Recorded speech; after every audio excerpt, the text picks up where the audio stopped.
I don't want to set the world on fire.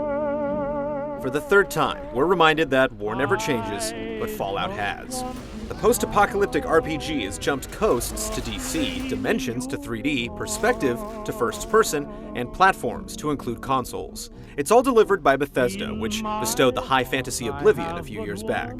Will the newest exodus from the vaults live up to its pedigree, or should it just duck and cover? Bye.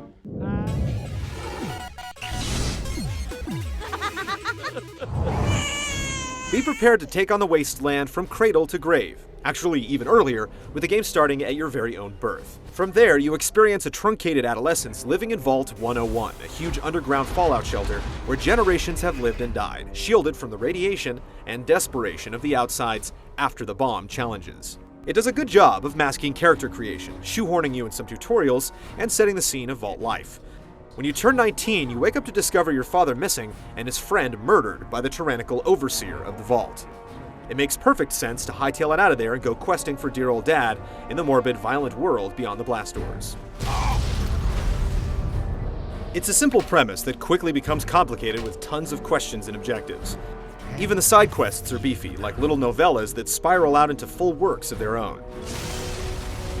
Oh my.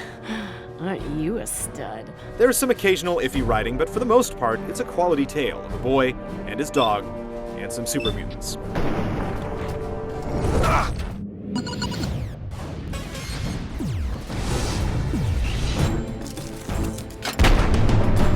Fallout 3 is massive, and once through the streamlined vault opening, the world becomes your mutated oyster. You can tramp through the wastes in search of fame and fortune, stumbling upon hundreds of locations, enemies, and treacherous terrain.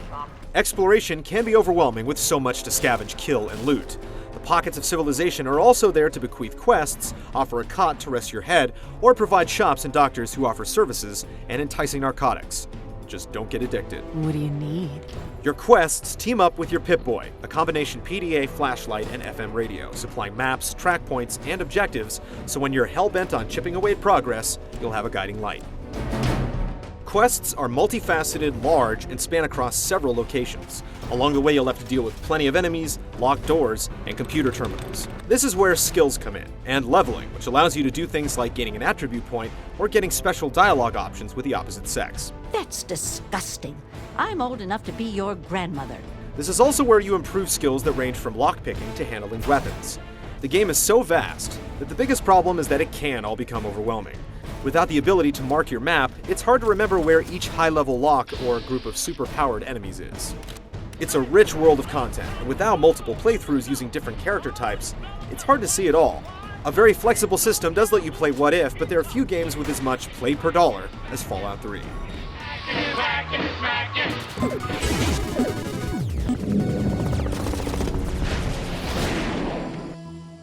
While the majestic dread of the Badlands and its topography of secrets is simultaneously charming and intimidating, it's how you operate that cinches the deal. For the most part, your stats, observations, and resolve will steer the course of events through handy, context-sensitive button presses. Dodging into the shadows turns the talk option into pickpocket, while mini-games present the challenge of a locked tumbler or secure terminal.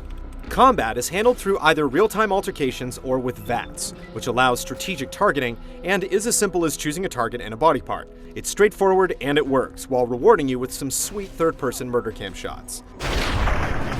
These mini-vignettes are occasionally garbled if you're too close, and can't be skipped, which can be annoying when you just want to finish the fight. Beware, you can only target the head so many times though, since it's all governed by action points. The other side of VATS is that while it slows down time, enemies can still be mauling or shooting you, albeit in slow-mo.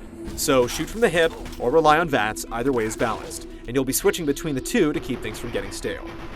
Just get one thing straight, though all the footage released up to launch looked otherwise, this isn't a first-person shooter. You won't be circle strafing. It's more like a gentleman's duel. A bloody gentleman's duel. There's some manual cover-taking and strategic reloading, but Fallout 3 doesn't have the celerity for twitchy action. That's not to say that true aim with a sniper rifle won't make VATS eat its shorts. There's nourishment and health everywhere, though it's equally balanced with the rate you become radiated. Third-person view is here to see how you've customized your character, but it's not a valid way to play the game. whether you're in combat or traipsing through a radiated Chevy Chase, Maryland. The level up perks ensure character growth beyond doling out skill points, and the dark, tongue-in-cheek humor provides a reprieve from brutal wasteland justice. Give me the naughty nightwear. And while the non sequiturs are welcomed, when something else breaks the reality, it shows the chinks in the power armor.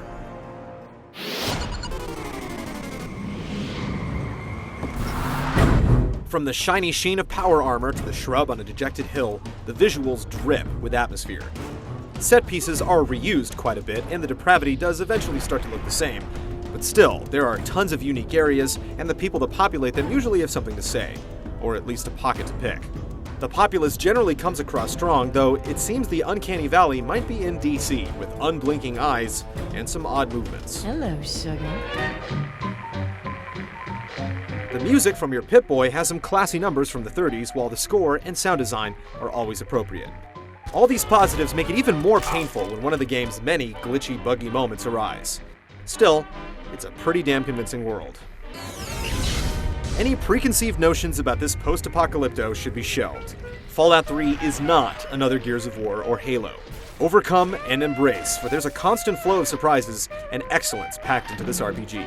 Everything is set at such a high caliber that the negligible flaws and inconsistencies come across as much larger blemishes than in most games, but they can't tarnish the overall experience. Don't wait for the wasteland, just hit the road.